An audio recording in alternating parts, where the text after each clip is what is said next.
Morning everyone, and what a morning it is. How are you all? Oh, you're a bit wonky, let's have you there, that's better. Yeah, I hope you're well. It's blowing a right old hoolie out there today. What day is it? What day am I filming? It's Friday. I think it's either the 21st or the 22nd. Let me look on my phone. It's the 21st of May. Time's cracking on. So, I had seen a couple of days ago the weather forecast for today. Gusting up to 50, rain all day, etc, etc. So I decided earlier in the week that obviously this would be a day for being at home. I've got some more shop stock to sort of clean up, photograph, upload, what have you. But then last night I was lying there tossing and turning, partly because the wind started last night, and right up there in the roof it sort of creaks and groans.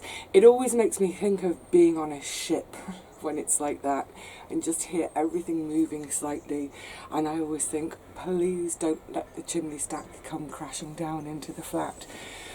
But yeah, so I think I was tossing and turning because of the storm, but also because I'd known about the forecast for today.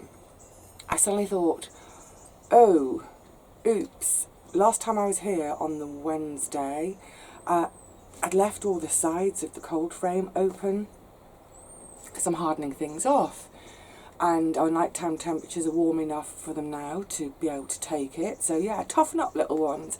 And I suddenly thought, oh my goodness, if this wind is blowing through, it's just going to knock everything over. And because everything I grow does get a bit leggy from being indoors behind glass that has UV filters, I just thought, oh, you know, things are going to snap. I need to get down here today to close up the cold frame. But also, where are they? I've just left them outside the shed door for a minute. I brought down another 2 bags of little plants. The other thing that was really on my mind last night, and it's funny, isn't it, how these things, they sort of get into your head and then they won't get out. Look, I've been saying all month I feel a bit behind, and in that last video I mentioned how my plan for this year had been, and at the end of February I was feeling really well set up for it.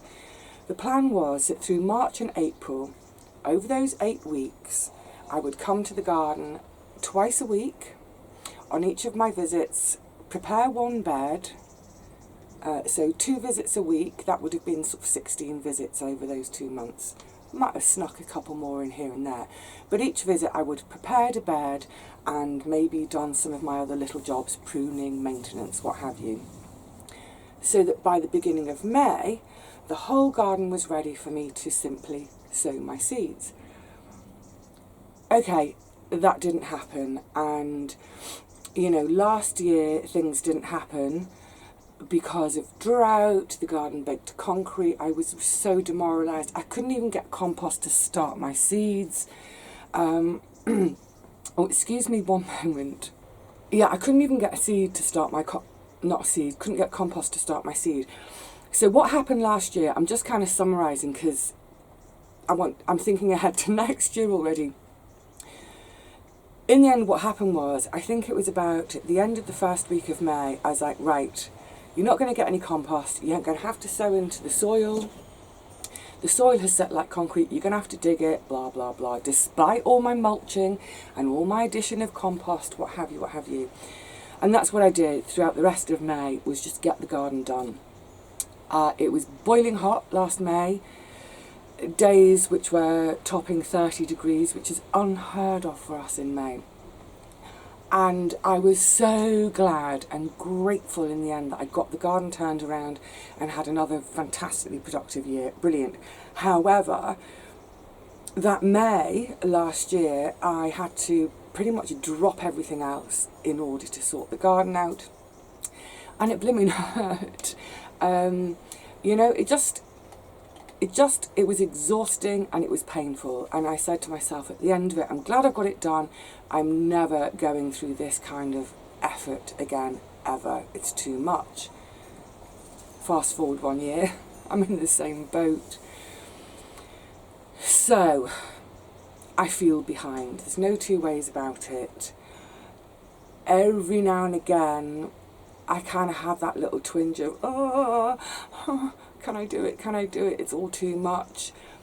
Because I'm quite stubborn and willful, the other talking bit in my head says, yeah, you can. You blimmin' well will. Just shut up, get out there and do the work. Not out there today. But yeah, it's... I learned a lesson last year and I was all ready to put it into practice this year, and I really would have done. But obviously, you know, I couldn't have predicted when Auntie Teapot died. And, oh, hey, buddy. Such a sweet boy. Yeah, I couldn't have predicted that. And it's one of those life events that, you know, it's fine. We being crawled on. You know, everything else has to be put to one side while we deal with that.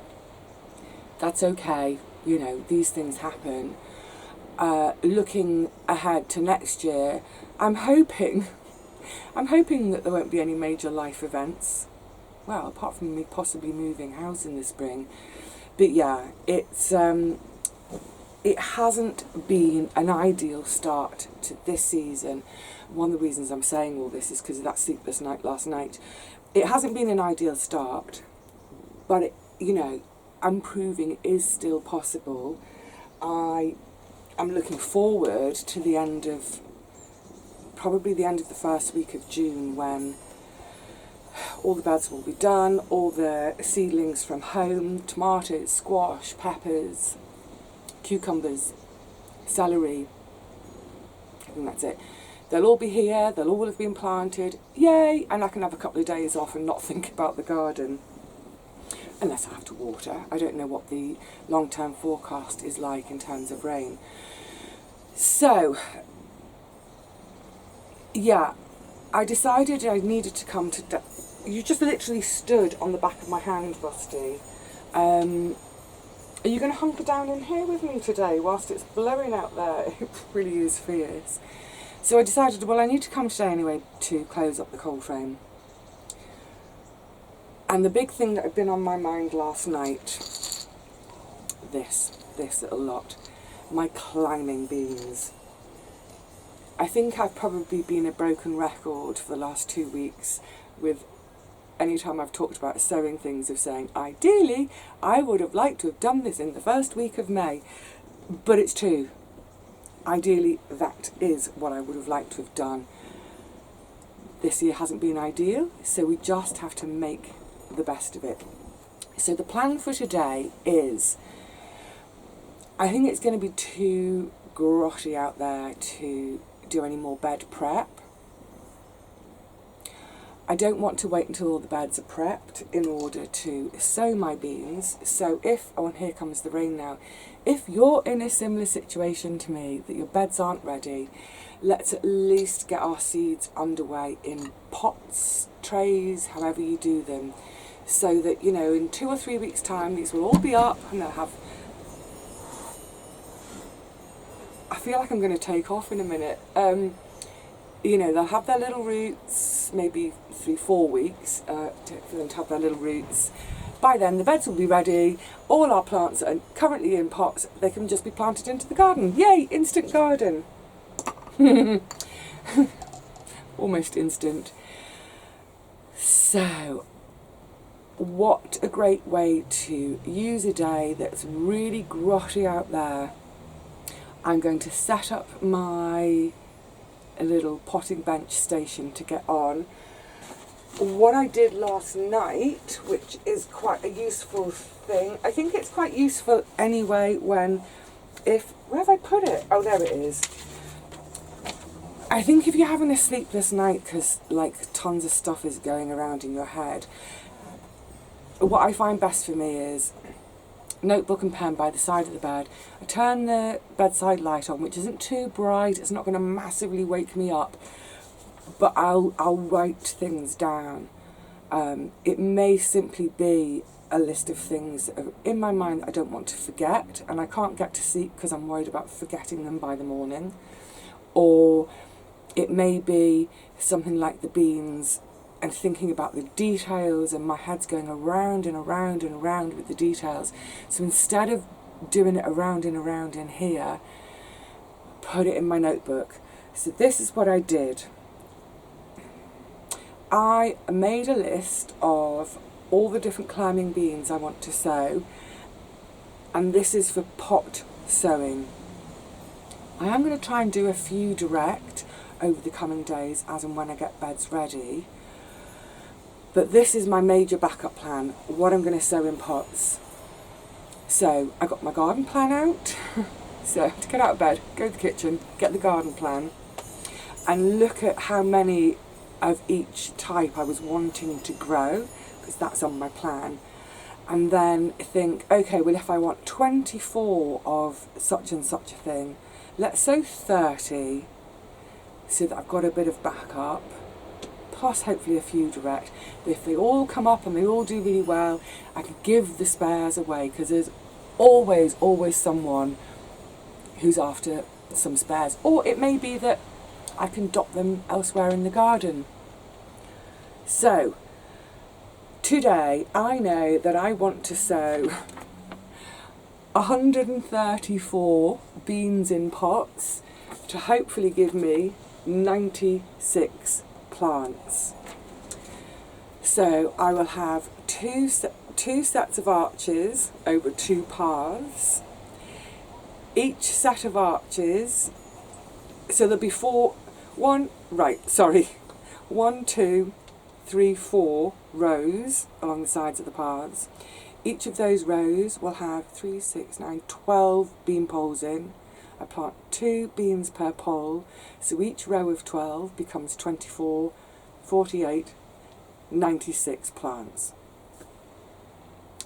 That's the idea, divided amongst my different types. So the different types I'm doing, hang on, I need to have a little, where did I put, the shed's a bit of a chaos at the moment. Actually, that's another thing. We had a massive heavy shower the other day, and I did sort the shed out a little bit, quite a little bit actually, but still there's stuff everywhere and I need to find my water bottle. That's better. So the types I am growing are Gigantes. So this is my beautiful, massive Greek butter bean. It's like a butter bean. Excuse me. The main difference with so many other butter beans, if you think like lima beans and that sort of thing, is the Gigantes really holds its bite when it's cooked. So unlike a lot of other butter beans, which really sort of, and for the right recipe it's beautiful, they sort of disintegrate. It's almost like, you know, when you're stewing potatoes or whatever. But these, I love them because they keep their bite. And I think, you know, with a lot of our plant-based eating, sometimes the bite is what we can lack in our recipes. So I love them for that. Yum, yum, yum. These are all either my own saved seed, or I've got a couple of new things to try from friends. So Gigantes, absolute stalwart. In terms of harvest, I will harvest some of them dry, but I also like to harvest them when they're still green and freeze them, just because of the convenience of cooking. Take them out of the freezer, steam them for, they only need about 15 minutes or so, and then add them to whatever I'm using them in, which is mostly my fasolada. I love my Greek bean stew. Fabulous, absolute stalwart. Then this was introduced to my garden, I think 3 years ago now. It's another Coco. This one is Coco Sophie, so not to be confused with Coco de Paimpol, which I sowed the other day. The Coco de Paimpol is a bush bean, the Coco Sophie is a climber. Very, very similar, and that beautiful, gorgeous, creamy ganashiness to them. Is that a word, ganashiness? It is now! So what I would suggest is, if you're if you've got a really tight space for a garden and you want that gorgeous Coco de Pampol taste, but you haven't got space for all those bush beans, perhaps try Coco Sophie. Rusty, there's no room for you there, mate. Try the Coco Sophie, because for a much smaller footprint, you'll get a ton of beans, so you'll get that lovely cocoa hit. Then next a lot, Rusty, honestly, buddy, what are you doing? I can't see me bits. You're on me bits. Bless him. Some good old Borlotti. I don't grow a huge amount because these ones I do save for drying. I much prefer my beans frozen, like I say, for the convenience with cooking. But I do like a stock of dried beans as well, because let's face it, imagine if I've had a few power cuts this year already, but if all my freezers broke, let's say I was away for 3 or 4 days, I can't imagine where, but if I was away for 3 or 4 days, all my freezers broke, all that food would be totally lost. So yeah, I do like some dried stuff. Also for, oh my goodness, Rusty, tell you what, look buddy, come and sit there, you settle down. Also for dried is my Trail of Tears. Lovely, lovely. This is a great bean to grow if you're sometimes not very good with your timings in the autumn with your harvesting. Literally, I will plant these, fingers crossed they grow, and I will ignore, once they're up, I just completely ignore them until the end of September, even into October. I've not had issues with pests on them in terms of, say, aphids. Yeah, completely ignore them. They go dry on the plant, leave the plant, leave the plant, leave it as long as possible, ignore, ignore, ignore. And then as we get into that sort of late September, early October period, where typically in my bit of the country, it's around about mid-October, that's when we start to get our sort of heavy rains, autumn rains.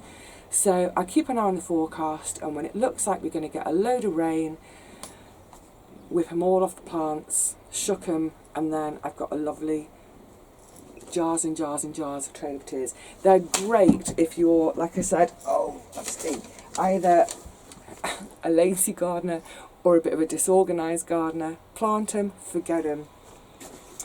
Then, also, if this is another stalwart of mine, let me show you in the packet, Helda. It's a little white bean. Oh, it's fiddly to show you. Little diddy white bean. Now Helda, like Rockencore, I was mentioning the other day, Rockencore being a bush, it's that waxy yellow one. Helda is a green bean. It's a climber. These are all climbers today. They're generally maybe 30 centimetres long, 12 inches. They're a flat bean, so rather like a runner bean, but the beans never get really big in the pod. They stay quite small and flat like that. The lovely thing about Helda, like the Rockencore, is it's the one other bean I grow to eat the whole pod in the summer and early autumn. Nice green bean. The great thing about it is, unlike runner beans, it never gets that kind of tough, gnarly pod that we associate with runner beans when we're not picking them frequently enough. So yeah, always a little row of Helda. Then I've got 3 new things.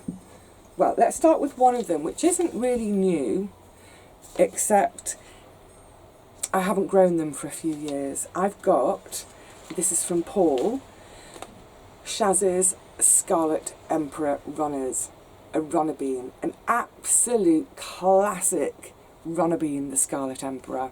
Beautiful, bright, deep red flowers. I've always grown runner beans, and actually I use them in the same way that Richard and Paul do too. I hate the stringiness on runner beans. No thank you. So instead, So the thing with runner beans, you want to have them in two ways really. Either pick them when they're young and tender before they get stringy, or do like I do and the boys do, is just leave them on the vines to get fatter and fatter and fatter and fatter, the beans in the pod. And then harvest them for the beans rather than the pod. We can get some really lovely, great, chunky, again, meaty beans like the Gigantes. And they're a fantastic substitute for something like a kidney bean. So if you're into your... Is that thunder? Oh no, it's an aeroplane. So if you're into things like, you know, chili con carne, really thick beany stews in the winter, they are fantastic for it. So in the past I've always grown runner beans, and then 2 years ago, I think it was 2019, all of my runner beans were like literally overnight, they were all eaten to the ground. I mean, they were only up a little ways, but that was it. The whole lot were eaten, which meant not only did I not have a harvest, I then didn't have seed for the next year. I really try not to buy seed. I really try to just have my own saved seed. So last year I didn't grow any. I said to myself, never mind. So Paul has kindly sent me some of Shaz's, his friend Shaz. So I need to call them Paul's, Shaz's, Scarlet Emperors. Might have to come up with a more pithy name because that's a bit of a mouthful. So I'm really delighted to have some runner beans again this year. For the bean, not for the pod.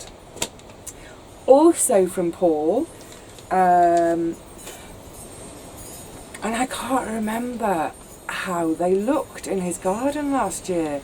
I'll have to go back and watch one of his old videos.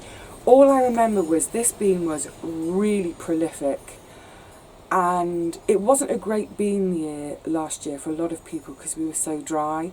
And the one thing beans love is having their feet nice and moist. They really, really, really like to be kept moist. People think of beans as quite hungry, greedy feeders.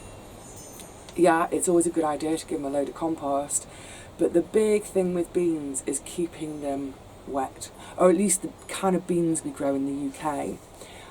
So yeah, no one had great beans last year in particular, I don't think. However, this type did do really well, and they're called Madeira Maroon. It's a French climber. So I'm really looking forward to doing these too. I'm also trying to remember, it's so long ago now, isn't it? Last year was a distant memory. I can't remember whether he has these for the pods or the beans. Yeah, I need to go and check his old videos. Or just call him and say, oi, what am I using them for? And then finally, and this is the one I'm really excited about, I've only got, let's get them out of the jar. I've only got 4 beans. Precious. How can I show them without dropping anything? Oh, I can't. Let me just show you one. Look at the size of them. Black beauties. Aren't they beautiful? So it's a big bean. And I'm thinking again, I might use this for the bean rather than the pod. When you've got beans so beautiful. I don't know when they're cooked what colour they are. So this we are calling Black Churchill, or Churchill Black. I'm going to call them Black Churchill. Churchill as in, you know, like Winston? I don't know if it's named for him. So, in terms of the history of this bean, I know nothing. I've done so much Googling trying to find it. Can't find it anywhere. It came from my friends Pip and Joy, just across the main path from me, next door to Catherine, she of the poached eggplants, which are escaping my plot and running across the path to hers again. So they were given a little bit of this seed, years and years and years ago. And I've kept a little tiny bit of it going each year. They know how passionate I am about sort of heritage varieties, open pollinated, seed self-sufficiency, etc, etc. They know, for instance, that I started with 8 Coco de Pampol seeds, and now I'm at the stage where I'm self-sufficient in them and I have enough to disseminate amongst other people too. So last year they gave me a pod which had 4 beans in, which are my seeds for this year. They were a beautiful pod, quite a dark green, with a really quite dark purple streak sort of to it. Can't wait. These are really, really precious. There was a part of me which thought about bringing these on at home to avoid slug damage. I'm actually now just suddenly thinking out loud and thinking, maybe I should, if I do them not in my flat but out on that little back bit of roof. I don't know, I'll have a think about that. But yeah, 4 seeds, precious. If I can get even one plant to fruition, it might be a case of take one of the pods and try, you know, cook with it, eat it, see if I actually like it, because maybe I won't like it, maybe it's going to be, I can't see why, but if I didn't like it, it might be that kind of thing where I say, well, I don't like it, all the rest can be for seeds, and let's give those to a heritage seed library, something like that. But yeah, if I can get just one of them to grow that will give me enough to taste it and to increase my seed stock, that will be fantastic. That will make me really happy. So that's all the climbing beans. Now it's a case of making some space in the shed. Actually, the first thing I'm going to do is I've got a tray of peppers and another tray of tomatoes just outside the door. I think I need to get them tucked into the cold frame pronto. Also, here's another sort of logistical thing that happens at this time of year. All the trays I bring the things on in at home are gravel trays, as in no holes. The few that I had left in the shed have got holes in, so I've been using those to put in the cold frame and lining them with old compost bags so that the water doesn't run away. I now want those out of the cold frame and swap them with the trays I'm gradually bringing from home that haven't got holes.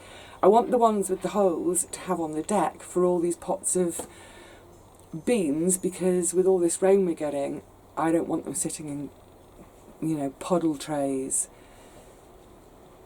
Yeah, I think that's what I need to do. I think I need to just brave this weather and get out there. So look, I know it's been a bit of a chatty one. I would prefer to take you out in the garden and be doing things with you out there. It's just not, it's not going to work today with the wind and the rain.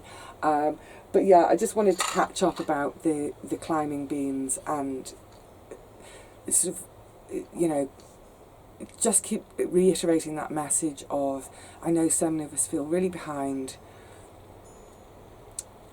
Keep ploughing on. What is the priority today? What's today's priority? You know, I'd love to spend a day doing beds and getting beds sorted today. I would love that. But actually the priority now is the plants. I need plants to put into those beds once the beds are ready. If I just keep getting beds ready and not planting seeds, I'll have all these lovely beds with no plants for them.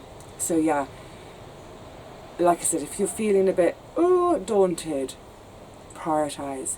Put some seeds and some compost today, and tomorrow think about the beds. Right, I need to go to the cold frame. I need to get these little plants in and swap some trays out.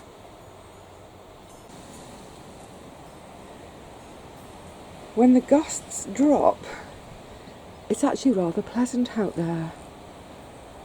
But when the gusts happen, my goodness, they do happen.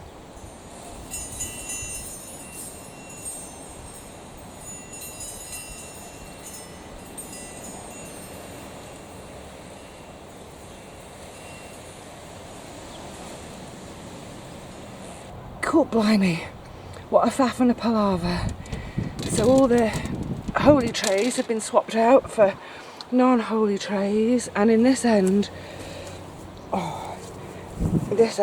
just briefly, quickly, all of these peppers have been thrown over because of the wind. The ones down that end have been having a right royal go at by snails, I think. But yeah, okay, good. Everything's upright again, everything's got a stake that needs it. They've all had a bit of watering because they're really dry, because obviously even though it's raining, the lid is closed. They're all upright again. Oh my goodness, phew. I know it sounds like the littlest thing, but oh my goodness, getting these trays out, swapping them over, all in a howling gale. Right, now I can start to think about, what am I doing? Oh yeah, sowing climbing beans. Right, let's tuck this little lot up again.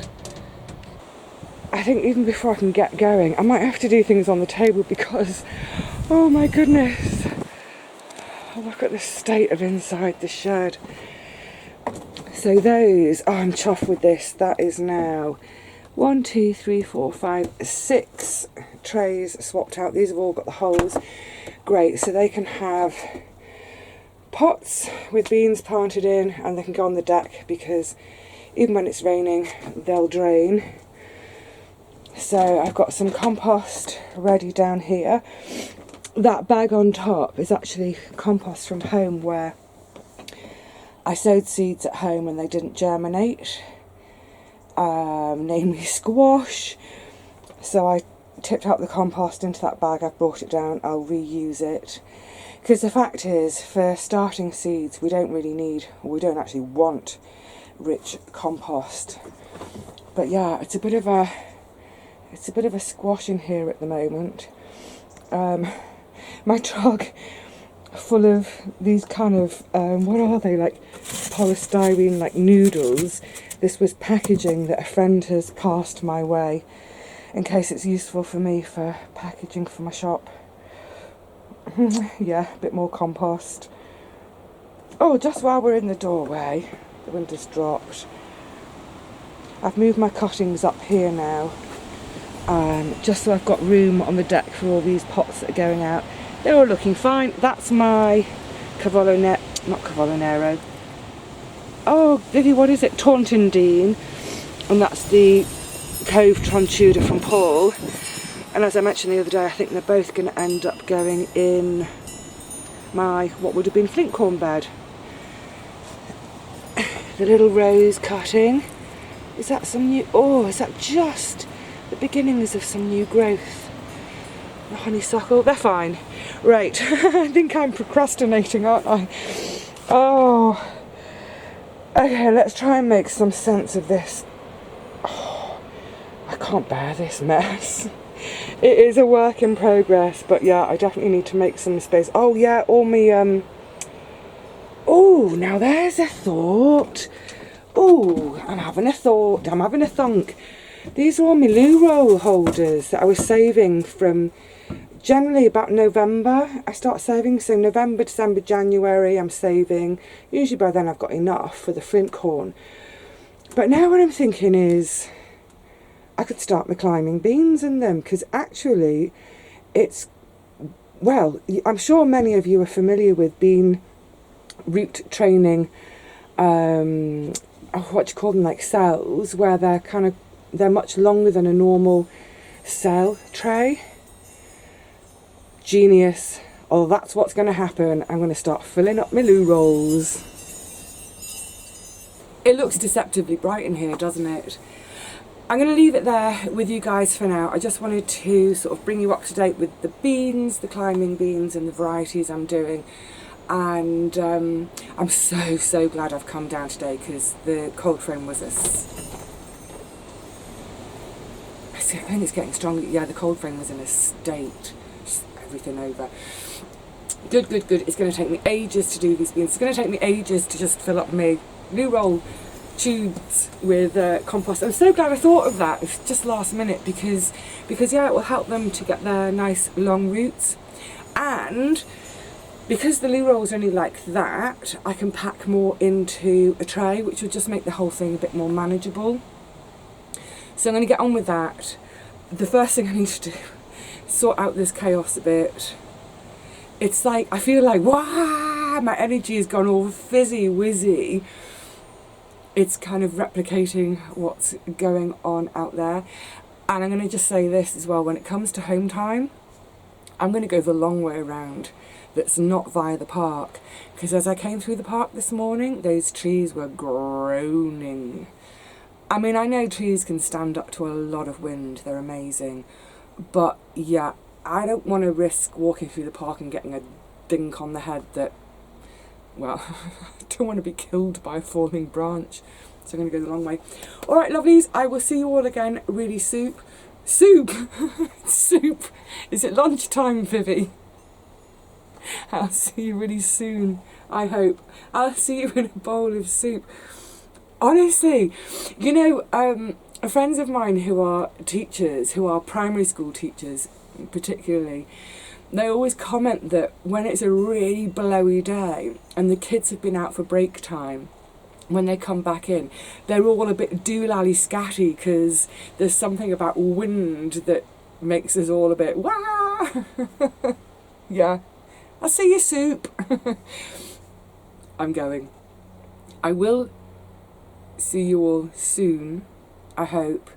I know there's been a lot of gardening videos this month already, and I know some folk don't like them. That's fine, it's absolutely fine, you know.